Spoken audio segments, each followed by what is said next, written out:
Sir Salman ঋতুর খাতা copy করছে। সালমান, তুমি ওরটা কপি করতেছো? কই না তো স্যার। দেখি তো খাতা। এ তো দেখি word to word same. Sir আমার মতো একটা স্টুডেন্ট যদি পাস করে আপনার কি কোনো ক্ষতি আছে বলেন? তুমি বেশি কথা বলতেছো কেন? এক্ষুনি বের হয়ে যাও। এসব এক্সামে আমার কিছু যায় আসে না, তাই মনে করো না আজ আমি কষ্ট পাবো, কারণ আজ চোখের জল ঝরবে। Just wait and watch. Hello sir. জি স্যার।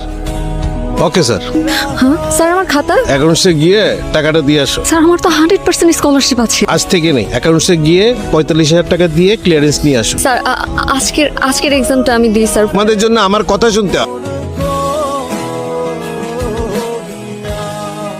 আচ্ছা ভালো কথা, ও ক্যাম্পাসে আসে না কেন আর? আসবে কেমন? ওর ফিনান্সিয়াল অবস্থা ভালো না। টিউশন ফিস কেমনে দিবে? উচিত শিক্ষা হয়েছে, বেশি পাকনামি করতে গেছে না। কাজটা ঠিক হয় নাই, ওর সাথে অনেক বেশি বেশি করে ফেলছি। আমার ওরে সরি বলা উচিত।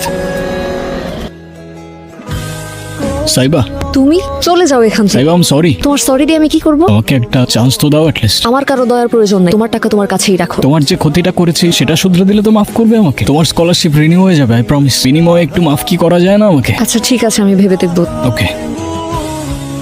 সালমান, আমি সরি, এক্সাম হলে আমারও কাজটা করা ঠিক হয়নি। It's okay.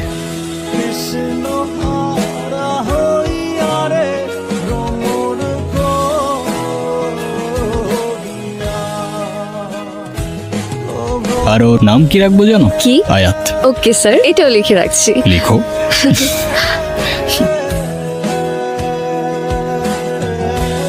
হ্যাঁ সাইবা, আমি তোমার কি ক্ষতি করেছিলাম সালমান? কি বলতেছো? বুঝাই বলো না।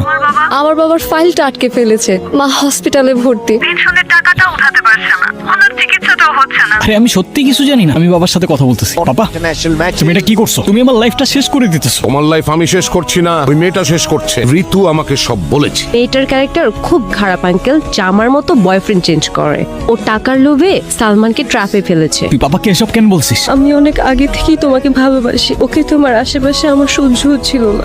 আমি সাইবার খোঁজ অনেক করেছি, ইউনিভার্সিটি, ওর বাসায়, আরো শহরের শত শত জায়গা, কিন্তু কোথাও আমি ওকে খুঁজে পাইনি। প্রত্যেকটা মানুষই তো কারো না কারো গল্পের ভিলেন হয়ে থাকে। আমি না হয় ওর গল্পের হয়ে থাকলাম, কারণ ছোট্ট জীবনে এক মানুষ এসে সবকিছু বদলে দেয়।